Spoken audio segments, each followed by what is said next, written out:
Hi everyone, আসসালামু আলাইকুম। আশা করি সবাই ভালো আছেন। আলহামদুলিল্লাহ, আপনাদের দোয়া ভালোবাসা আমরা অনেক ভালো আছি। আমরা এখন নারায়ণগঞ্জ রূপগঞ্জ যাইতেছি আমার মামার বাসায় তারাবর। এখান থেকে সিএনজি নিছি। সিএনজিতে মাশাল্লাহ রেডি নামছি, পরে বাসার সামনে পেয়ে গেছি। দুই ছেলে মেয়ে নিয়ে তারপর যাইতেছি। একাই যেই জায়গায় যাইতে হয় একাই যাইতে হয়, ছেলে মেয়ের সাথে নিয়ে যেতে হয়, আর সঙ্গে তার যায় না কেউ। দুই ছেলে মেয়ের যথায় যেই জায়গায় যাই না কেন দুই ছেলে মেয়ের সাথে নিয়ে যাওয়া লাগে। দুই ছেলে মেয়ে যাইতেছে আমার সাথে। এখন আমি সিএনজিতে বসে রয়েছি।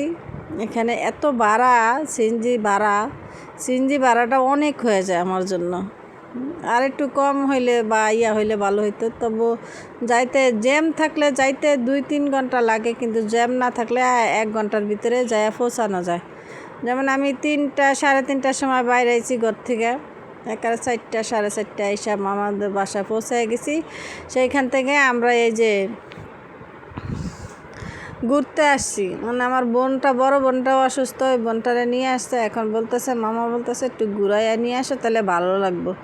ডাক্তার দেখাইতে আসছে, তো ডাক্তারও দেখাইতেছে, আর ওইখানে সাথে ঘুরাইতেও আছে।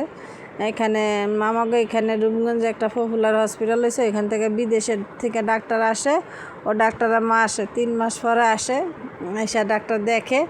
এখন আমরা এই যে বিলাস ভবন কয় ওইখানে আসছি ঘুরতে মেরে নিয়ে। এই যে ব্রিজটা ফারাইতেছি, দেখেন আকাশটা, ওয়েদারটা এত সুন্দর। আমার কাছে এত ভালো লাগছে। মাশাল্লাহ খুবই সুন্দর জায়গা।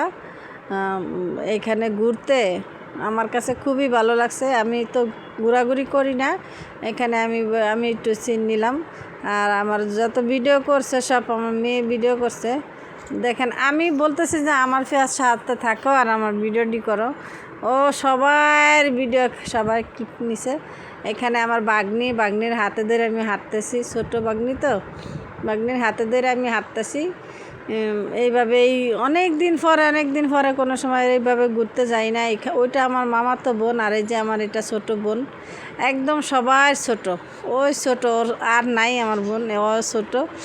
আমি 4 নাম্বার, আর ও হয়েছে একদম ছোট। আর এখানে সুইমিং পুলে আমার ছেলে নামতে চাইতেছে, আমি তো নামতে দিতেছি না। আমার মেয়েও ভিজতে চাইতেছে নামার জন্য নাইমা। আর এখানে যে মেয়ে ছেলে আর আমার এই যে মামাতো বোন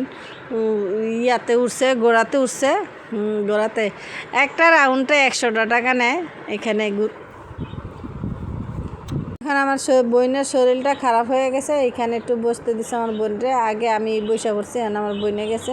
এখন এই যে দোতলায় উঠছি আমরা। এখানে ওই যে টিকিট কাটে তো 1600 টাকা, তো 1600 টাকার 7 জনের খাবার দেয়। সেই জন্য 7 জন একটা টিকিট 200-300 করে নেয়, তো এই অনুপাতে খাবারটা দেয়।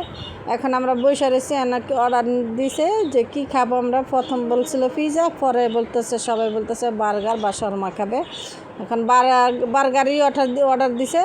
এখন পার্সেল করে নিয়ে যাব, খাওয়ার টাইম নেই, আজান দিয়ে দিবে, মাগরিবের আজান দিয়ে দিবে। আর এখান থেকে বের হইতে মামাকে বাসা যেতে অনেকটা সময় লাগে, আর ভয়ও লাগে। এখানে অনেক সময় মানুষ মেরে বলে ফেলাইয়া দেয় জিলের ভিতরে, সেই জন্য আমরা ভয় পাইতেছি। তারপরে মামায় সুইটটা আসছে আমাদেরকে নিতে। আমরা যাইতে মাগরিবের পর হয়ে গেছে, একেবারে 8টা বাজে গেছে গা। এখান থেকে খাবারটা এত লেটে দিছে, আর এখানে আমি বসে একটু সেলফি নিছি। আর এই যে এখানে এই রেস্টুরেন্টের ভিতরে কনসার্ট হইতেছে। কনসার্ট বলতে কি, সাধারণত মানুষ আইনা মজা করতেছে।